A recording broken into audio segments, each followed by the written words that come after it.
আসসালামু আলাইকুম, আপনাদের সাথে আছে আমি ফায়াজ রহমান। আজকের লেকচারে আমরা হোয়াইল লুপ সম্পর্কে জানবো। চলুন শুরু করা যাক। যখন আমরা একটি লুপ ক্রিয়েট করি তখন আমাদের তিনটি অংশ লাগে। একটি হচ্ছে ইনিশিয়ালাইজেশন, কন্ডিশন এবং ইনক্রিমেন্ট ডিক্রিমেন্ট। আমরা যদি এখন একটি হোয়াইল লুপের দিকে লক্ষ্য করি তাহলে এখানে দেখতে পাচ্ছি ইন্টিজার টাইপ একটি আই ভেরিয়েবল নেওয়া হয়েছে যার মান হচ্ছে 0। এখানে আই ইকুয়াল টু 0 যে মানটি নেওয়া হয়েছে সেটি মূলত হচ্ছে ইনিশিয়ালাইজেশন এবং হোয়াইল লুপ কিওয়ার্ডের মাধ্যমে একটি কন্ডিশন চালানো হয়েছে।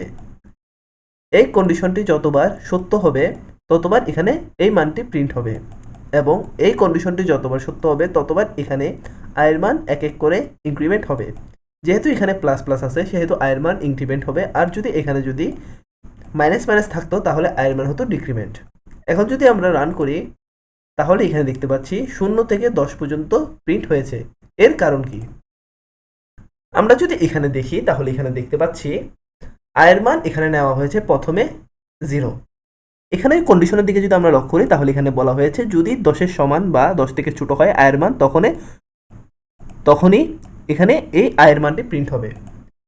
এখানে যেহেতু আয়ের মান 0 তাহলে আয়ের মানটি একবার প্রিন্ট হবে। যেহেতু আমরা এখানে আয়ের মান প্রিন্ট করতে যাচ্ছি সেহেতু আয়ের মান 0 প্রিন্ট হবে। 0 প্রিন্ট হওয়ার পরে এখানে আসার পরে আয়ের মান 1 ইনক্রিমেন্ট হবে। আয়ের মান যখন এখানে 1 ইনক্রিমেন্ট হবে তখন এই জায়গায় আয়ের মানটি হয়ে যাবে 1। এখন এখানে চেক করবে আয়ের মান কি 10 থেকে ছোট নাকি। এখানে 1 10-এর সমানও নয়, 10 থেকে ছোট, সেহেতু এখানে আবার আয়ের মান প্রিন্ট করবে। এখন আয়ের মান প্রিন্ট হবে 1।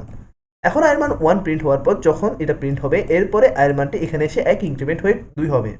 এখানে 2 হওয়ার পর এখানে কন্ডিশন আসার পরে চেক করবে আয়ের মানটি বড় কিনা। যদি আয়ের মানটি 10-এর সমান বা ছোট হয় তাহলে এখানে প্রিন্ট করবে আবার। এভাবে আয়ের মানটি কন্টিনিউয়াস চলতে থাকবে। যখন আয়ের মান 10-এর থেকে বড় হয়ে যাবে তখন আর এই কন্ডিশনের ভিতর ঢুকবে না, তখনই আমাদের এই লুপটি চলা বন্ধ হয়ে যাবে। আমরা যদি আরেকবার রান করে দেখি তাহলে এখানে দেখতে পাচ্ছি 0 থেকে 10 পর্যন্ত আমাদের লুপটি চলেছে। এখন আমি যদি আয়ের মান যদি 10-এর জায়গায় যদি 100 দিতাম তাহলে কিন্তু আমাদের এখানে 0 থেকে 100 পর্যন্ত প্রিন্ট করে দেখাতো। আমরা যদি এখন রান করে দেখি তাহলে এখানে দেখতে পাচ্ছি আয়ের মান 100 পর্যন্ত প্রিন্ট করেছে। এভাবে আমরা মূলত লুপের মাধ্যমে একটি কন্ডিশন চালিয়ে একটি সংখ্যাকে বারবার প্রিন্ট করতে পারি।